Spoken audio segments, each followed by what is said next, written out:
നിങ്ങളൊന്ന് ആലോചിച്ച് നോക്കൂ, ഓരോ മതക്കാർക്കും സമുദായക്കാർക്കും രാഷ്ട്രീയ പാർട്ടി ഉണ്ടാക്കിയിട്ടുണ്ട്. ആ രാഷ്ട്രീയ പാർട്ടികളെല്ലാം തന്നെ ഇന്ന് രാജ്യം ഭരിക്കുമ്പോൾ നമ്മളിവിടെ ഇന്ന് മതേതരത്വം പറയുക. ലീഗിൻ്റെ പാർട്ടി ആരാണ്? പേര് കേട്ട മുസ്ലിം ലീഗ് എന്നാണ്. എൻ്റെ അർത്ഥം മുസ്ലിം കൂട്ടായ്മയാണ്. അവർക്ക് ഒരുപാട് യാതനയും പ്രയാസങ്ങളും ഒരു കാലഘട്ടത്തിൽ മലപ്പുറത്തുണ്ടായിരുന്നു. അന്ന് നെഹ്റു എന്നാ പറഞ്ഞത് ചത്ത കുതിരയാണ് ലീഗ് എന്നാ പറഞ്ഞത്. അന്ന് മുഹമ്മദ് കോയ പറഞ്ഞു ഇത് ഉറങ്ങുന്ന സിംഹമാണ് എന്ന് പറഞ്ഞു.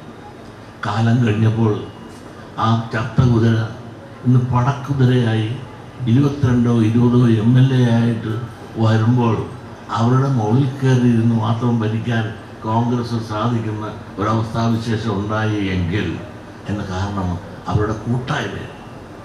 പിന്നെ ആര് ഭരിച്ചാലും എന്ത് ഭരിച്ചാലും വളരും തോറും പിളരുകയും വളരുകയും ചെയ്യുന്ന കേരള കോൺഗ്രസ്. ഈ കേരള കോൺഗ്രസ് തന്നെ ഉണ്ടായതെന്തിനാണ്? കേരളം ഭരിച്ചിരുന്ന ആർ ശങ്കർ താഴെ ഇറക്കാനുണ്ടായിരുന്നു. ആർ ശങ്കർ താഴെ ഇറക്കാൻ വേണ്ടി, അതും ജാതിയുടെ പേരിൽ. നമ്മളെല്ലാം മതേതരവാദികളാണ്. അത് വളർന്നും പിളർന്നും നിൽക്കുമ്പോൾ അവരെല്ലാം നയിക്കുന്നതാര്, അതിൻ്റെ ജനപ്രതിനിധി ആര്, അവർ കിട്ടുന്ന ഫണ്ടുകൾ അവരാർക്ക് വേണ്ടി ഉപയോഗിക്കുന്നു. നിങ്ങൾ ഓരോ വിവരാവകാശം വഴി ഒന്ന് മേടിച്ച് പോയില്ലേ?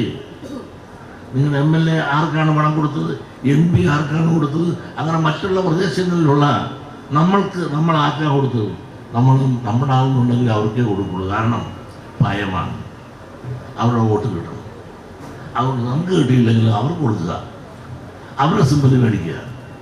ചുരുക്കം പറഞ്ഞാൽ ഈ സംഘടിത വോട്ട് ബാങ്കായി നിൽക്കുന്നവർ ഇന്ന് എല്ലാം കൊണ്ടുപോകുമ്പോൾ നമ്മളെല്ലാം നോക്കുകുത്തിയായി നിൽക്കേണ്ട ഒരവസ്ഥാവിശേഷം ജനാധിപത്യം.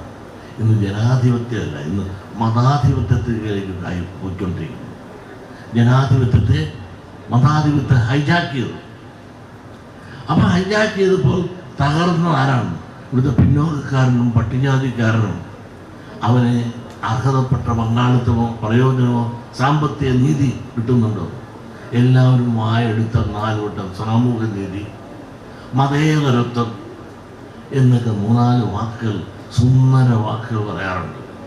സാമൂഹ്യ നീതി, മതേതരത്വം എന്ന സുന്ദര വാക്കുകളെല്ലാം പറഞ്ഞാൽ നമ്മുടെ വയറ് നിറയുമോ?